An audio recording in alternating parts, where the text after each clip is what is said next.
Hello there, this is Rom Wills coming back at you with yet another podcast. Engaging conversations. Engaging, and that's a very important thing. Now, I'm known for the body game, and anybody who's followed me for a long time and, got my on demand stuff, taking webinars from me, all of that stuff. Y'all know I'm big on that bait. I'm very big on the bait. That being said, you still got to hook them. The bait just get them over to you. The bait just opens the door for you. You still got to hook them. Conversation is very important. And, people might properly call it the mouthpiece. So you have to have a conversation that engages the woman. Now, understand something. Now, what do you talk about with them? Right? Now, I had a gentleman, and he said I could always share this. Right? He said he was having trouble with the women. It was somebody I coached overseas, right? And he said he was having trouble. He'd start talking with him, but he would talk about serious stuff. And I said, no, keep it light at first. Don't get into any serious stuff until you like on your third or fourth date with them, right? Preferably after you've had sex with them, right? And so I said, keep it light and everything.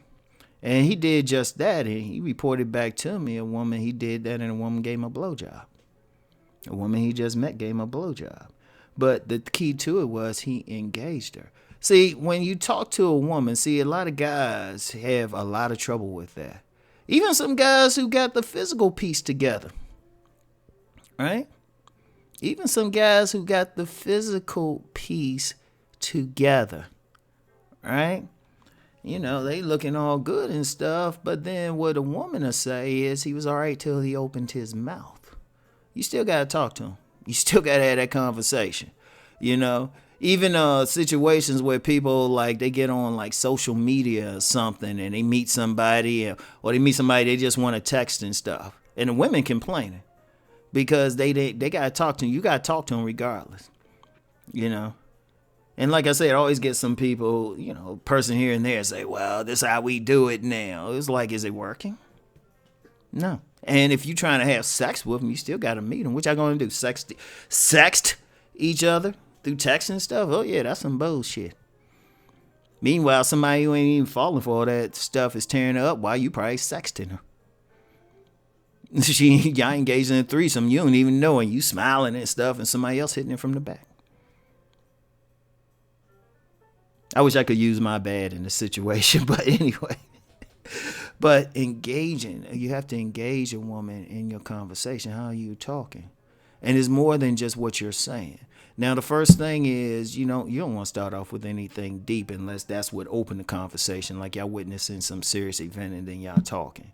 And even then, that serious event, like maybe an accident or something like that, something terrible and stuff, that she ain't going to be in a romantic mood.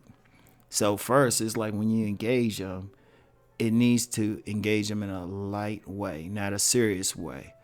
You want to engage her in a way that engages her emotions and not her rationality. Because even though I've said and it's generally known that women are more emotional, they still have that rational part. But a lot of men, when they engage a woman, they go for the rational part. But the rational part, she'll have that conversation. She'll be cool and everything. But then when you want to take it further, she's not because she wasn't aroused. You can't arouse a woman rationally.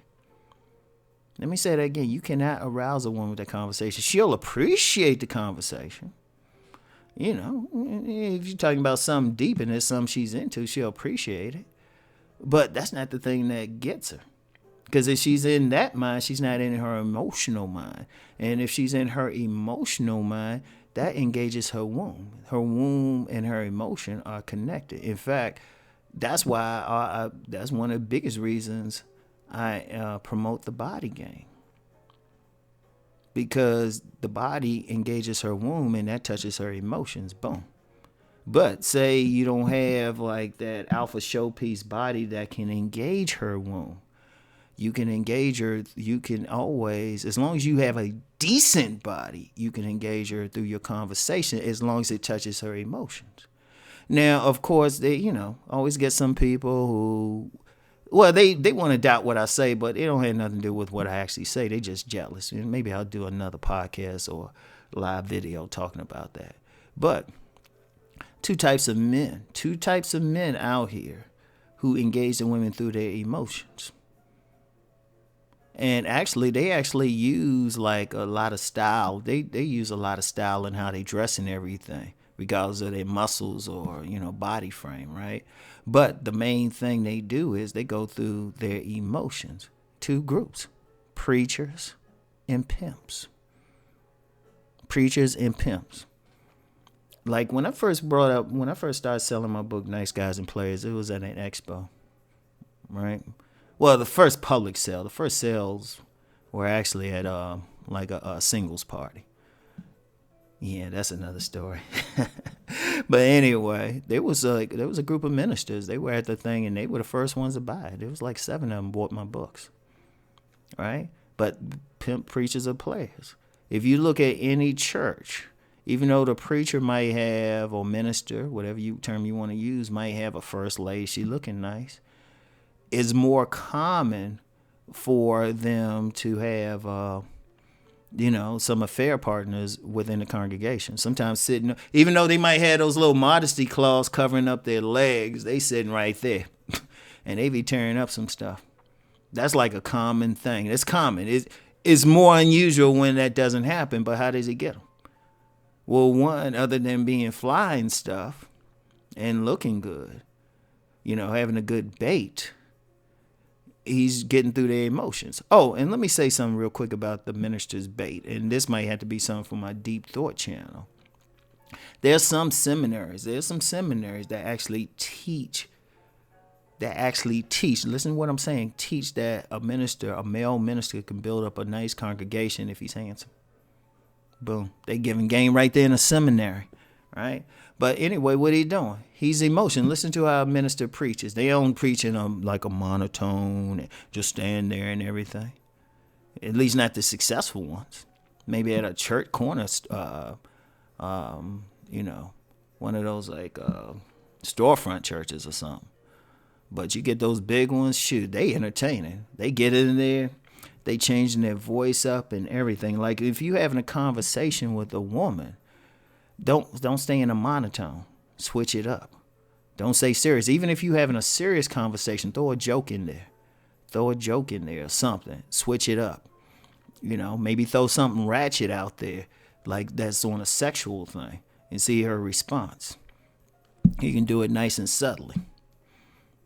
You could be like, say her name is Mabel or something. You look up, how you doing, Miss Mabel? You look good, girl. Something like that. You switch it up and then go back to whatever you were conversating about, but that puts something, because that touches the emotion right there. That touches the emotion. And pimps do the same thing. The big part of their thing is that conversation, but what they touch the woman's emotion.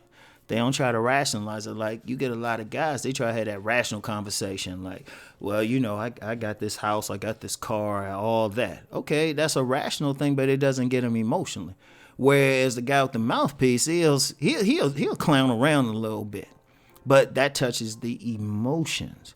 See, when you have that conversation with them, it's like, yes, you can have serious conversations with them after you get to know them, but you want to get them smiling. You change it up, learn how to flirt, compliment them or something. That's part of your conversation, change it up. And, one of the things with that, though, engaging in that type of conversation, it's perfect to learn it, because you can practice it every single day. You can practice it every single day, all the aspects. It's not rocket science. People try to make it like rocket science. It really ain't. So, anyway, develop that engaging conversation. That's all I got for today, y'all. I'll talk to you later. Peace.